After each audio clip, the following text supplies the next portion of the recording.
Eskimo people in the world live in the Arctic regions of North America.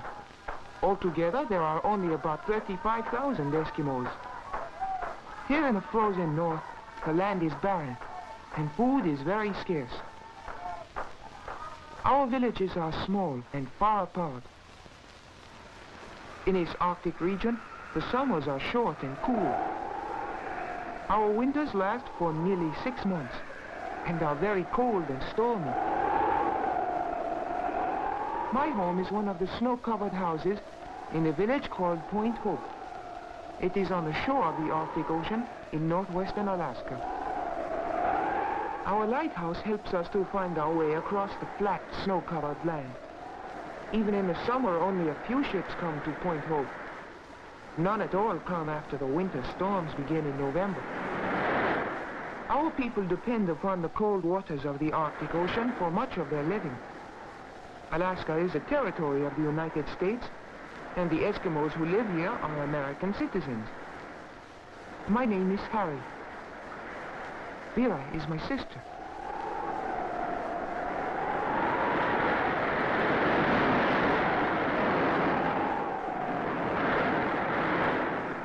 In the cold winter weather, the fish tossed up on the shore are quickly frozen. Whenever we find frozen fish, we pick them up. We are always watching for food from the sea. Whenever my father hears a seal barking, he tells us to be quiet. The sound of voices frightens the sea animals.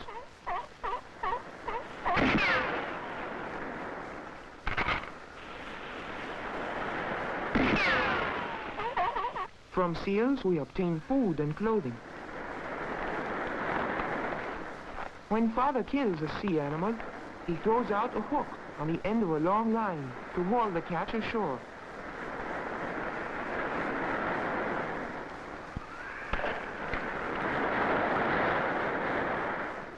Our people hunt walrus and small whales only during the summer, but seal hunting goes on all through the year. Sometimes we hunt them from the shore, sometimes from boats, and other times we catch them by cutting holes in the ice. It is too cold for us to have farms. Only by hunting and fishing can we get enough to eat.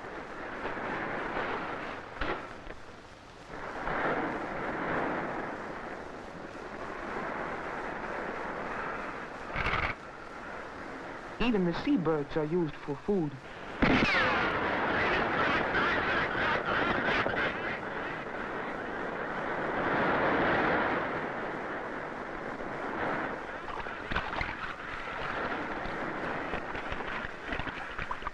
The loon my father has shot is brought to shore in the same way as the seal. This big loon will make a fine meal for our family.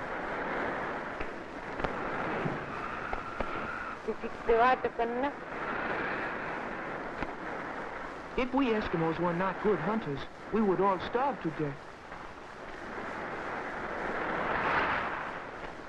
Father uses a homemade harness to drag the seal home. Harnesses are made of skin or from cloth bought at the trading post. Father got his rifle and cartridges at the trading post, too.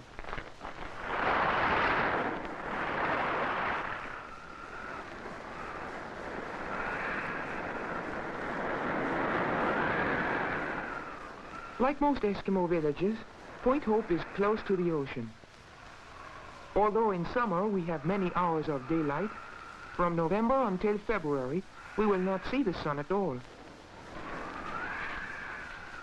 It is already so cold that our seal and loon have frozen during the short trip home. But no matter how cold it is out of doors, our home is always comfortable. For cooking, Mother uses an iron stove bought from the trading post. The stove heats the one room of our house. We use driftwood when we can find it, but most of our meals are cooked over a fire of seal fat.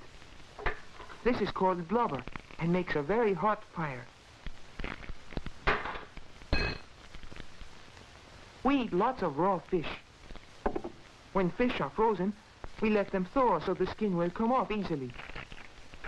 Explorers who come to the Arctic have grown to like our meals of raw fish.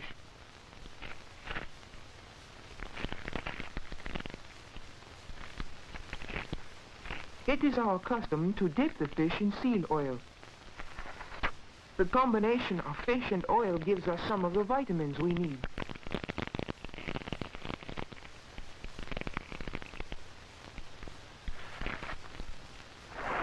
Most of the wood we have is found drifting in the ocean, for trees cannot grow in our land of snow and ice. My father uses his umyak to bring in a floating log. The umyak is his open boat. He also has a boat called the kayak, which is covered.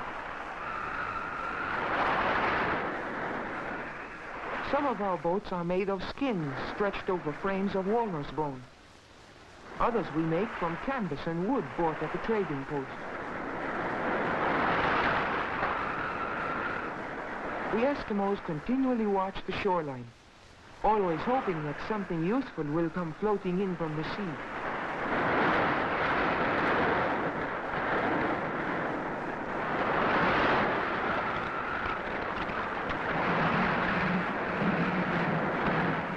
Driftwood from the ocean was used to help build our home. The walls are made of wood and stones, banked with earth and snow. During the long evenings, Father makes bracelets or other trinkets from the ivory of walrus tusks. It is easier for him to work when he holds the drill in his teeth.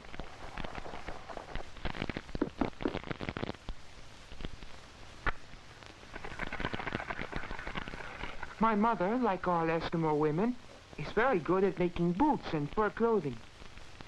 She chews the edges of the skins to make them soft. Then she bites the places where the skins will be sewn together. Well, Father wants me to be able to use his harpoon gun when we go hunting for whales in the spring.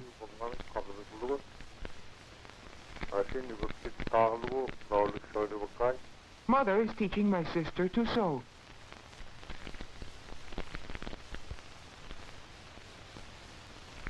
The boots Mother is making will be taken to the trading post to exchange for something the family needs. She has already made us our winter clothing. Except for hunting and visiting our neighbors, we seldom leave home during the winter. Once in a while, we go to the trading post. Our village, Point Hope, is very small, and there is only one store.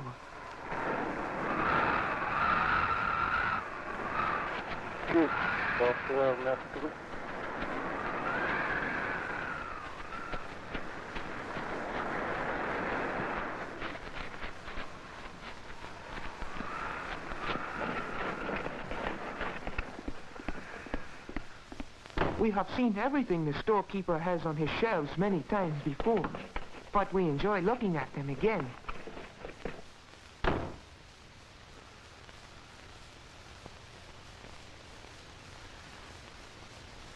The trader knows the value of the skins, furs, and other things we want to trade. He will send them to stores in the cities of southern Alaska.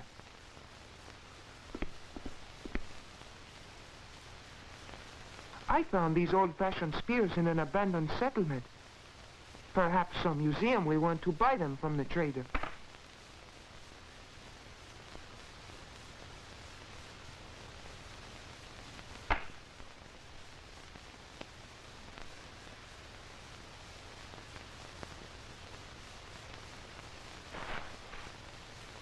The trader makes a fair offer for the hatchet my father helped me make.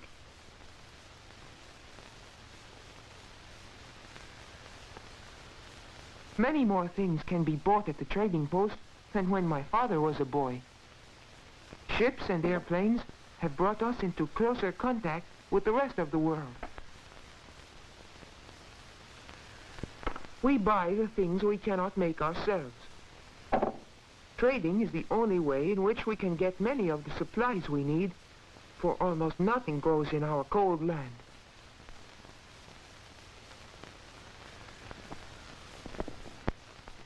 Although we can buy many things today, our life still depends on hunting.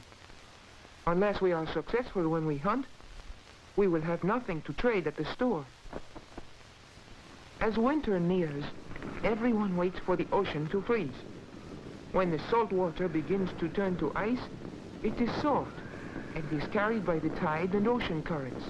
Later, it will become solid and remain frozen for months. The best time for hunting seals is when they come up through the ice for air.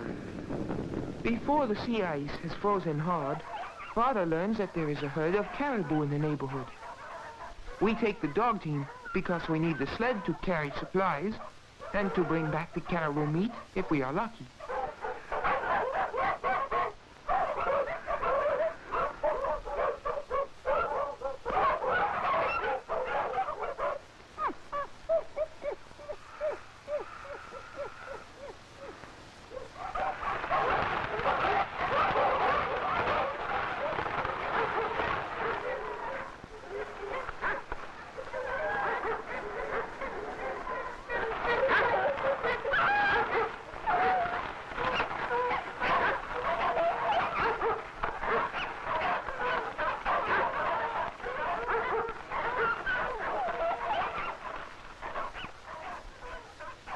On the way, we pass the graveyard of an abandoned village. The fence is made of whale ribs. Nothing but the cemetery is left of this old village, for all of the people moved to Point Hope years ago. Our sled dogs are the only domestic animals we have. We could not travel far over the winter snow without our dogs. Father does not know exactly where the caribou may be feeding. For all we know, they may have wandered miles from where they were first seen. All we can do is to keep moving and hope to find them.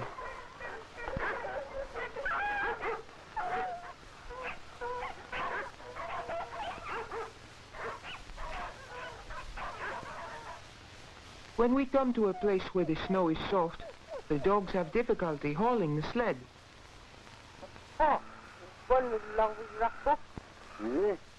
If there is no way to get around the soft snow, we must stop and lighten the load. This is a good place to make camp.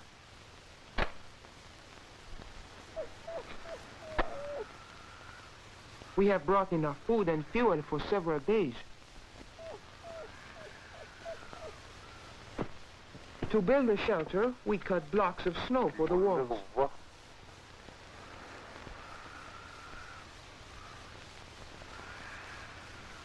Because we will be here only a day or two, we just place sticks of driftwood against the snow walls and use a piece of canvas for a roof. Canvas is very valuable here in the Arctic. It is a product from the outside world that we have been able to get only in recent years.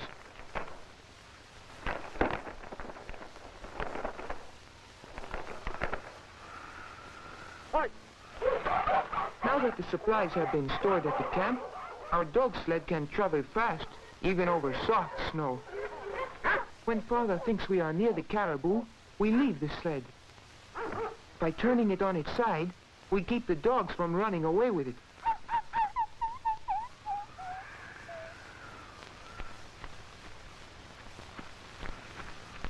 We try not to frighten the caribou.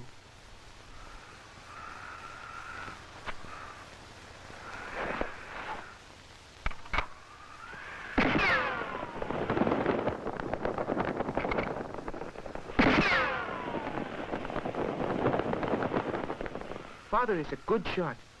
We hope that the animal he has shot is fat, for we must eat fat meat to keep our bodies warm during the cold winter.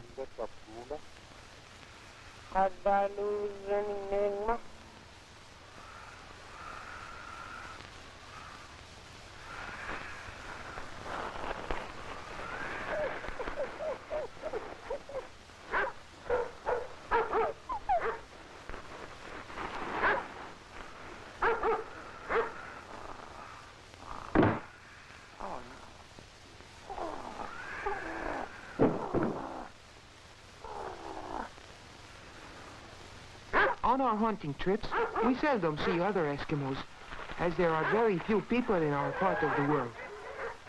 It often takes a day by dog sled to reach the nearest village.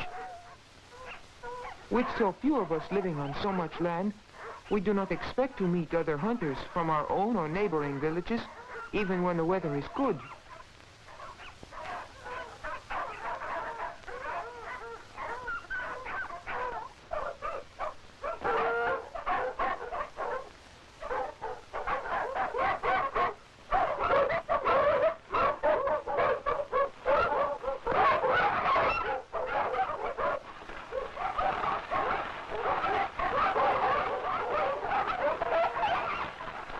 Our camp is just as we left it.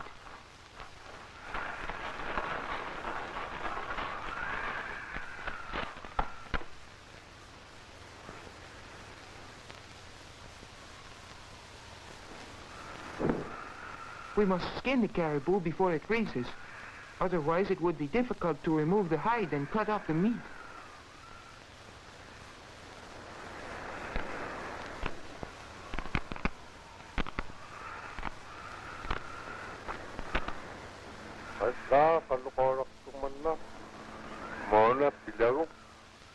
My father teaches me to care for the hides and the meat.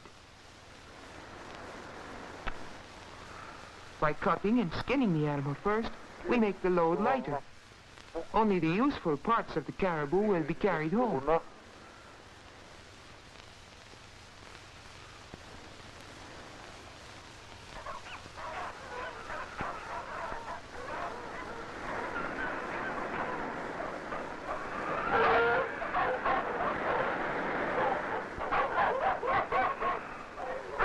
This is the way our village looks in midwinter. Until spring, the snow will become deeper, and in some places the wind will pile it in drifts many feet high. Sometimes the thermometer will register 50 degrees below zero.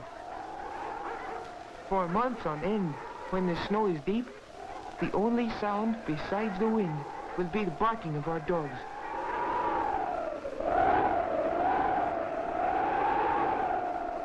Father and I have been lucky on our hunting trip. We are coming home with caribou meat to add to our winter supply of food. We keep the frozen meat on a framework of driftwood. It is high enough above ground so that snow will not bury it. But what is more important, our dogs cannot steal it. My puppy has made a nest deep in the snow to protect himself from the wind. We are happy to get inside the house on a cold day like this.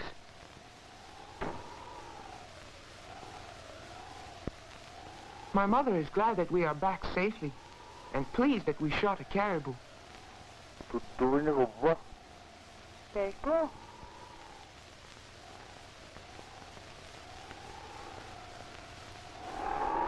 Sometimes on winter nights, we go to neighborhood parties at the schoolhouse.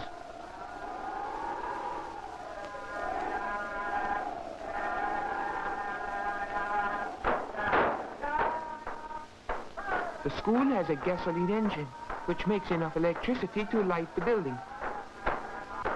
Our musicians are very proud of their ability. The music is played on Eskimo instruments.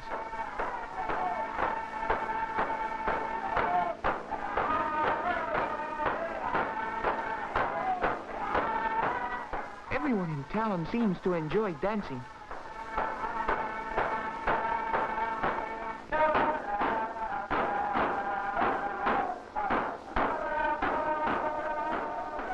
We think our Eskimo village is a pleasant place, even though it is in one of the loneliest parts of the world. In order to get enough food and clothing for ourselves, everyone must work hard. We depend for help on our faithful dogs. It is because Eskimos hunt and fish and make use of everything which nature provides that we are able to live on the cold, barren shores of the